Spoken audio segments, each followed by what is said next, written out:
Әр қазақ білуі тиіс, аресті өз күшіңізбен шешуге болады. Қазіргі таңда барлығымыз білеміз, шоттарымызға арест қойып қояды. Бірақ кім арест қойған, не үшін арест қойған белгісіз. Содан кейін заңгерге жүгінеміз, заңгерге шығынданамыз. Кімнің арест қойғанын анықтап атамыз. Анықтап келсек, ақыр аяғында нотариус өзінің атқару парағын шығарған. Сол атқару парағының негізінде сот орындаушы арест қойған болып шығады. Жалпы бұл заңды ма, заңсыз ба, және егер арест тұрса, қалай шешуге болады? Сол туралы бүгінгі тақырыпты өрбітіп, ары қарай айтатын боламыз. Сіздермен бірге заңгер Шыныбаев Марғұлан. Біздің каналымызға тіркеліп отырыңыздар.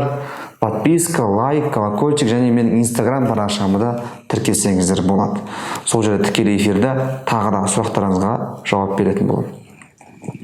Жалпылама қазіргі таңда микроқаржылық ұйымдар, микрокредиттік ұйымдар, онлайн займдар көп болып кетті. Көбінесе осы микроқаржылық ұйымдар өзінің қарызын өндіру үшін тиімді жолын іздейді. Егер сотқа жүгінсе, сот ұзақ болады. Және госпошлина төлеу керек болады. Одан кейін микроқаржылық ұйымдар, онлайн займдардың проценттерін сот арқылы алып тастауға болады. Яғни қарыз соттасаңыздар, олардың артық проценттерін алып тастау мүмкіндігі өте көп. Сондықтан бұл онлайн займдар не істейді? Бұлар өздерінің оңай жолын іздейді. Оңай жолы қандай? Нотариусқа жүгіну. Бір нотариуспен келіседі, менде осыншама объем бар, сізге беремін, сіз өзіңіздің атқару парағыңызды шығарасыз. Нотариустың атқару парағы соттың күшімен бірдей. Күші, екеуі бірдей. Атқару парағы бұйыртса, қазір сізге осы жерде видеода шығатын болады. Көріп тұрғаныңыздай, осы атқару парағы нотариус шығарады да, қолын қояды. Қолын қойғаннан кейін ары қарай не істейді? Ары қарай сот орындаушыға жібереді. Ал сот орындаушы өз кезегінде осы атқару парағының негізінде сіздің шоттарыңызға тиым салады. Сөйтіп өндіруге кірісіп кетеді. Сізді шақыру мүмкін, шотыңызға тиым салуы мүмкін, жүргізу куәлігіңізге тиым салуы мүмкін, шетелге шығу тиым салуы мүмкін, жаңағыдай сенімхат, басқа да бір шарттар жасауға тиым салуы мүмкін. Яғни тиымның түрлері көп. Яғни түсіндіңіз ғой, бұл қайдан шығып жатқан нәрсе? Яғни бұл микроқаржылық ұйымдарға, онлайн займдарға өте тиімді болғандықтан нотариус арқылы атқару парағын шығарып, сіздің шоттарыңызға тиым салынып, сіздің ақшаларыңызды сот орындаушы алып қойып жатқан жағдайлар бар. Енді осының алдын алу жолдары қандай? Жаңағы видеода шыққандай атқару парағын бәріңіз көрдіңіз. Бірақ ол атқару парағын қалай аламыз? Қалай білеміз, қайда, қандай нотариус шығарған? Ол үшін не істейміз? Сіз мысалға былай болады. Сіздің шотыңызға арест түсті, көрдіңіз, арест түсіпті. Кім қойғанын қайдан білесіз? Ол үшін біз интернетте Google, Яндекс, кез келген браузер арқылы реестр должников деп теруіміз керек. Қазір компьютерде мен сіздерге оны көрсететін боламын.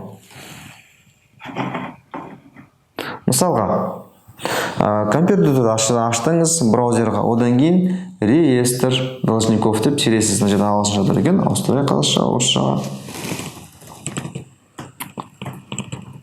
Реестр должников деп бірінші шықты. Кіресіздер. Кіргеннен кейін осы adlet.gov.kz деген сайт тұр. Осыған кіруіңіз керек осы сайтқа. Осы сайтқа кірсеңіз, астыға жүрсеңіз, мен жерде не көрсетіп тұр? Иін көрсетіп тұр. Сол өздеріңіз иініңіз тересіздер де ары қарай найти, табуды басасыздар. Табу керек яғни. Арғара табуды бассаңыз, осы мысалға Жұмакүл деген кісінің иінімен атқару парақтары шығып тұр. Атқару парақтары шығып тұр, сот орындаушы, нотариус бәрі жазып тұр. Осы жерге осы аты фамилияңыздың үстінен басасыздар. Бассаңыздар, мынандай информация шығады. Нотариальный палата города Нұр-Сұлтан деп тұр. Яғни Нұр-Сұлтан қаласының нотариусы шығарған болып тұр бұл істі. Бұдан кейін ары қарай жүре берсеңіз, қандай организация? Организация Эксперт Плюс деген. Кімнен? Жұмакүлден жаңағыдай өндіріп жатыр екен. Суммасы 296.328. Ары қарай астыға жүре берсеңіз, реквизиттер шығады. Бірінші реквизиті бұл жаңағыдай сумманы егер төлегіңіз келсе, бірінші реквизитпен төлей бересіздер. Екінші астындағы мына реквизит, ол сот орындаушының реквизиттері. Яғни сот орындаушының санкциясы бар отдельно. Төлеймін десеңіз, ол жерге төлейсіздер. Ал егер төлемейтін болсаңыз, бұл жерде сізге ең басты информация керек, қандай информация? Бұл жерде контактные данные судебного исполнителя деп тұр. Түркістан облысы, мысалы Сайрамский район, көшесі, телефон нөмірі тұр, почтасы нөмірі тұр. Осы телефон нөмірмен хабарласып, осы сот орындаушыға сіз не істеуіңіз керек? Баруыңыз керек. Сот орындаушымен келісуіңіз керек. Бұл жерде сот орындаушының аты жөні де тұр. Бұл жерде мысалы сот орындаушының аты Алижан Абду Халиков Алижан деп тұр. Осы Алижанға хабарласуыңыз керек. Мысалға, сіздің сот орындаушы кім болатынын енді өздеріңіз көресіздер. Ол сот орындаушыға хабарласып, сіз не істеуіңіз керек? Арыз жазуыңыз керек. Қандай арыз? Материалмен танысу туралы. Яғни, енді бұл компьютерден былай қарай көшіп, енді былай өзіміз сіздермен түсіндіріп өтейін. Осы сот орындаушыға барып арыз жазасыздар, жаңағы материалмен танысу туралы. Сөйтіп материалмен танысасыздар. Материалмен танысқаннан кейін ол жерде бағанағы нотариустың атқару парағының көшірмесін аласыздар. Осы көшірмесін алған күннен бастап 10 күн ішінде сіз нотариусқа қарсылық жазып үлгеруіңіз керек. Қарсылықтың үлгісін қандай болатын? Мына қазір видеоның жанында шығады.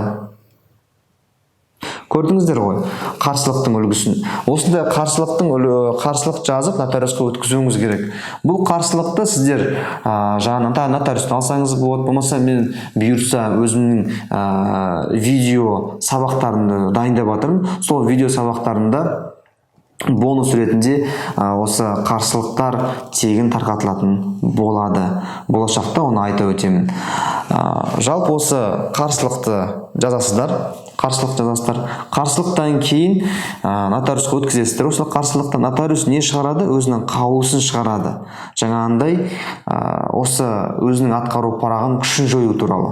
Бұл қаулыда қазір видеоның қасында бұл жерде шығатын болады. Сөйтіп, сіздер осы қаулыны қолыңызға алып, нотариустың жаңағындай исполнительный атқару парағын күшін жою туралы ары қарай сот орындаушы өткізуіңіз керек. Сот орындаушы өткізіп, істі қысқарту туралы арыз жазып, арестерді шешу туралы арыз жазуыңыз керек. Сол арыздың негізінде және сіздің жаңағы нотариустың қаулысының негізінде іс қысқартылады және аресттер шешіледі. Өйстіп, өздеріңіздің артыңыздағы, счетыңыздағы аресттерді шешсеңіздер болады. Осылайынан өздеріңіз өз күштеріңізбен егер счеттарыңыз арест болса, тиымдар болса, осы тиымдарды шешсеңіздер болады. Жалпылама бүгінгі айтатын информация осы пайдалы болды деп ойлаймын. Біздің Қазақи заң каналына тіркеліп, астындағы подписка басып, комментарий қалдырып, лайк басып отырсаңыздар, және дос жарандарыңыз бөліссеңіздер. Сонымен қатар менің инстаграм парақшамды қоссаңыздар болады. Марғұлан төменгі сызықша заңгер. Жалпылама бұйыртса осындай ақпараттарды бөлісе отырамыз. Кездескенше күн жақсы, сау саламатта болыңыздар.